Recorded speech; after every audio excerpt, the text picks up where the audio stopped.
Waduh, PDIP dihadapi krisis kader di Pilkada 2024. Kondisi ini berbeda dengan pilkada-pilkada sebelumnya, di mana PDIP selalu punya kader yang mencolok. Karena fenomena ini, sejumlah warganet mulai pertanyakan, apakah PDIP mulai dihadapi krisis kader unggul? Dalam pemilu saat ini kan kita pun harus realistis, ya. Misalnya kenapa sih kita komunikasi dengan PKS yang sebelumnya belum pernah terjadi kerjasama antara PD Perjuangan dengan PKS. Nah makanya dengan Realistis, kondisi koalisi Indonesia Maju yang mungkin misalnya bisa terbentuk di Jawa Barat, yang mau tidak mau hanya Pada tanggal 12 Juni 2024, Komisi Pemberantasan Korupsi telah mengeluarkan surat keputusan nomor 782 tahun 2024 tentang larangan bepergian ke luar negeri untuk dan atas nama 3 orang, yaitu MRB selaku Sestama. Halo teman-teman, di FYP sosial media kalian tentang apa sih yang akhir-akhir ini lagi booming banget dibahas banyak orang? Kalau di saya sih ada beberapa netizen yang ngebahas PDIP tuh kayaknya sudah kekeringan kader. Kering banget, kesulitan untuk memunculkan kader di pilkada. Buktinya mereka tuh seputus asa itu untuk mendukung Anies Baswedan. Waduh, PDIP dihadapi krisis kader di Pilkada 2024. Nama-nama calon gubernur Pilkada 2024 di Pulau Jawa sudah mulai mengerucut. Di Jakarta ada sosok Anies Baswedan dan Ridwan Kamil. Di Jawa Barat ada Deddy Mulyadi, Susi Pujastuti, dan Ilham Habibie. Sementara di Jawa Timur elektabilitas cagupnya didominasi oleh Khofifah Indar Parawansa. Menariknya, dari provinsi-provinsi besar Pulau Jawa, cagup dari PDIP yang punya elektabilitas moncer hanya di Jawa Tengah, yaitu melalui sosok mantan wali kota Semarang, Hendrar Prihadi. Kondisi ini berbeda dengan pilkada-pilkada sebelumnya, di mana PDIP selalu punya kader yang mencolok. Karena fenomena ini, sejumlah warganet mulai pertanyakan, apakah PDIP mulai dihadapi krisis kader unggul? Kalau menurut kalian sendiri gimana nih guys? Berikan pendapatmu. Oke, kalau pendapat kalian gimana nih? Tapi sebelum itu kita baca beberapa pendapat netizen dulu deh. Ada Gemini JN, efek Pak Jokowi sangat berpengaruh. Oh mungkin maksudnya dia pengen menceritakan bahwa outnya Jokowi dari PDIP itu membuat PDIP kesulitan untuk mendulang elektabilitas gitu ya. Jadi siapapun kadernya kayaknya dipandang jelek mulu gitu. Sampai-sampai putus asa dan mendukung Anies Baswedan di Pilkada Jakarta. Waduh. Ada News KPK, tenggelamkan kader PDIP. Ajak ompong. Banyak kok kader PDIP yang unggul seperti Adian, Masinton, Deddy Sitorus, dan juga Hasto. Mereka semuanya unggul kalau debat di TV dan podcast-podcast. Itu mungkin harus diusung ke pilkada-pilkada gitu ya. Biar pilkada tuh PDIP menang kali ini. Ada Tumenggung, syukurlah. Lah kenapa bersyukur? Ini kasusnya adalah PDIP kesulitan kader nih. Malah ada yang bersyukur. Ada Frindayosa, Jateng, Pati. Wah, ini maksudnya apa? Ada Widodo. DKI ada Andika Perkasa, bener. Ini kader baru nih, baru masuk kayaknya. Ada Jateng, ada Hendi. Hendi ini yang jadi LKPP sekarang ya. Ada Risma di Jawa Timur. Ngomongin Risma lucu juga ya, kemarin itu diusul-usulin buat maju di Jakarta. Tapi beberapa kali ditanya oleh wartawan tuh gede-gede terus Risma. Ya kan, saya nggak berani di Jakarta gitu. Bahkan ngomong gitu ya, spesifik saya nggak berani di Jakarta. Tapi ketika ditanya wartawan kalau misalkan partai yang nyuruh gimana? Wah itu baru. Sebagai kader partai, petugas partai tetap tegak lurus ya, manut sama partai. Ada Jabar itu Susi. Susi Pujastuti ya. Yang kabarnya juga dideketi oleh PDIP. Bakal diusung di Jabar nih kayaknya. Buat ini memeriahkan suasana gitu. Kalau memang Ridwan Kamil nggak jadi ke Jakarta, ke Jabar ada Pujastuti, Susi Pujastuti. Menarik.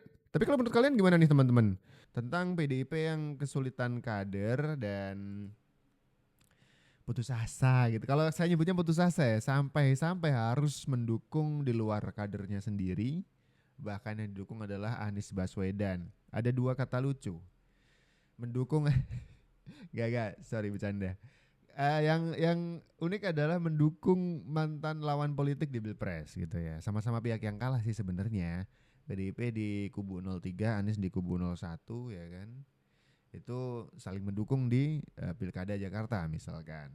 Terus yang kedua, tidak ada sejarahnya PDIP yang partai nasionalis itu bisa salaman sama partai yang Islamis gitu biasanya. Biasanya ya kan, secara cerita dan secara sejarah. Ngomongin soal Anies itu kan lekat sekali dengan PKS, partai yang Islamis sekali gitu. Jadi ini akan jadi sejarah baru kalau misalkan beneran terjadi kerjasama antara PDIP dan Anies di Pilkada Jakarta. Mungkinkah PDIP dikalahkan? Angkal, kita coba melihat pilkada di Jawa Tengah nih. Ini sering banget kita mendengar istilah kandang banteng. Nah, kandang banteng ini identik dengan kekuatan PDIP lah. Nah, pandangan Angkal sendiri mengenai dominasi PDIP di pilkada 2024 ini seperti apa? Dan proyeksi pilkada Jawa Tengah juga seperti apa nih, Angkal? Oke, jadi memang PDIP itu sebagai partai yang lama ya, sama seperti Golkar, dia memiliki daerah-daerah yang dikuasai dengan sangat signifikan ya, dengan sangat besar gitu, lebih dari 50%.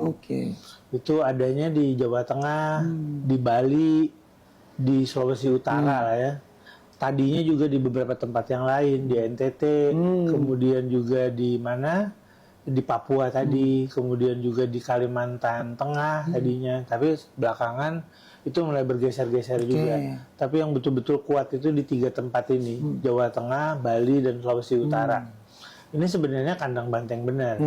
Nah, kandang banteng ini adalah tempat di mana PDIP itu memiliki kekuasaan yang kuat karena dukungan yang besar dari masyarakatnya. Dari gubernur, bupati, DPRD itu hampir semua diambil semua sama mereka. Jadi kasus Jawa Tengah misalnya kemarin, gubernurnya adalah Ganjar. Ketua DPRD-nya adalah orang PDIP. Kemudian bupati wali kota di sana mungkin hampir 70 apa 80% itu PDIP. Begitu juga di Bali, gubernurnya PDIP, bupati wali kotanya PDIP juga, DPRD-nya apalagi. Begitu juga dengan Sulawesi Utara. Nah, disebut kandang banteng itu karena dominasi total mereka sebenarnya di wilayah itu. Nah, tapi yang menarik kemarin, dalam Pilpres ternyata kalah. Kandang banteng ini? Kandang banteng itu bahkan kalah, tidak bisa memenangkan Ganjar. Bahkan di provinsinya Ganjar yang pernah memimpin sendiri pun. Jadi Ganjar itu kan pernah jadi gubernur di Jawa Tengah, ternyata kalah sama Pak Prabowo di Jawa Tengah. Jadi tapi ternyata hasil pileknya mereka tetap signifikan, pemilu legislatifnya. Nah, apakah dalam pilkada ini mereka masih tetap akan dominan atau tidak? Nah, ini menjadi menjadi hal yang penting untuk dilihat nanti perkembangannya. Jadi PDIP itu sebagai partai yang besar gitu ya, sudah 3 kali ini memenangkan pemilu. Menghadapi tantangan baru nih di Pilkada 2024 ini. Apakah dia bisa menjaga kandang banteng dan membuat akhirnya banteng-banteng itu tidak pindah ke kandang lain? Ini jadi tantangan sebenarnya buat PDIP. Karena hari ini Golkar, Gerindra, nah itu dapat kekuatan baru karena barusan memenangkan kontestasi Pilpres. Itu juga jadi pertarungan yang menarik juga akhirnya yang kita lihat. Oke, menarik ya. Pergeseran kekuatan politik nih mulai terlihat nih. Kalau di legislatifnya masih cukup signifikan, PDIP masih menang ya. Tapi untuk pilpresnya itu jadi anomali sekali. Disebut kandang banteng, tapi Jawa Tengah suara capres yang diusung PDIP itu kalah gitu. Ini pertanyaan semua orang. Bahkan Bambang Pacul ketika ditanya di podcastnya Deddy Corbuzier itu gak ngerti lagi, gak bisa ngejabarin, gak bisa ngasih penjelasan ini ada apa gitu. Kecuali penjelasan memang mereka lebih jago daripada kami gitu. Penjelasan ininya masih meraba-raba gitu ya. Kita baca beberapa komentar teman-teman. Taroga, kandangnya sudah jabuk jadi roboh. Ada Jaga Kumbara. Karena sering menghujat Bapak Presiden Jokowi, banteng dipastikan kalah lagi. Ya, karena sudah pisah jalan ya sekarang ya. Sudah bukan lagi kader dari PDIP. Ada juga user 6361 bantengnya dipotong. Ali Sabtono, banteng sudah waktunya lengser. Waktunya ganti Mas Bro-nya. Oh ya, Daryono. Daryono ini adalah ini ya, kader dari Gerindra yang kayaknya juga bakal dimajuin di Pilkada Jateng nanti. Menarik.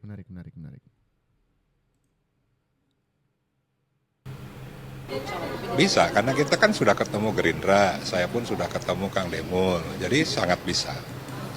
Nah, tapi tentunya juga kan kita pun saat ini sedang melakukan analisa terhadap figur-figur lain di Jawa Barat ya, yang punya potensi untuk kita majukan.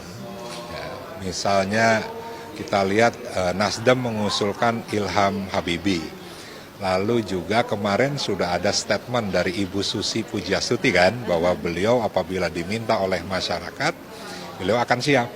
Nah, sehingga PD Perjuangan pasti akan mendalami itu. Apakah memang Ibu Susi siap untuk kita usung?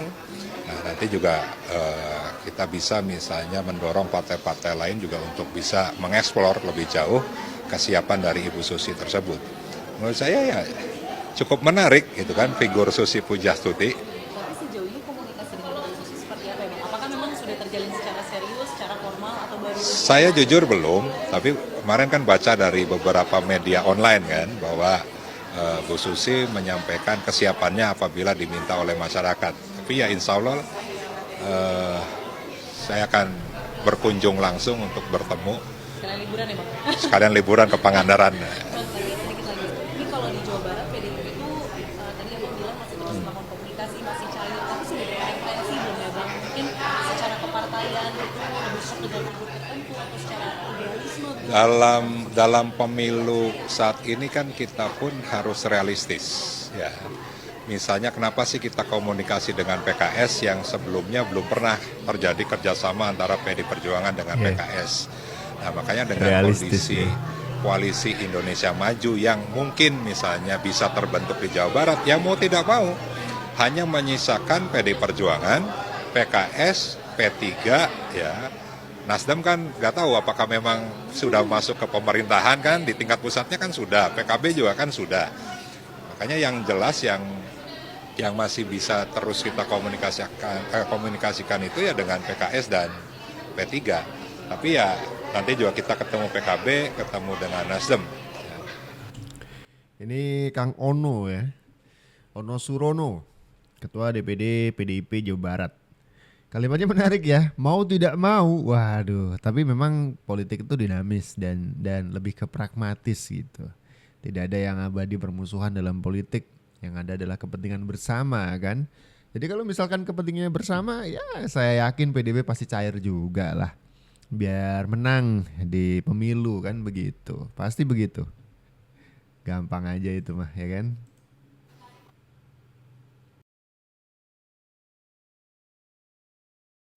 Kita lagi ada di Batu Ampar, Pelabuhan Batu Ampar di Batam, ya. Jadi setelah puluhan tahun pelabuhan kita masih kayak begini nih, ya, masih sangat ya di atas primitif dikit.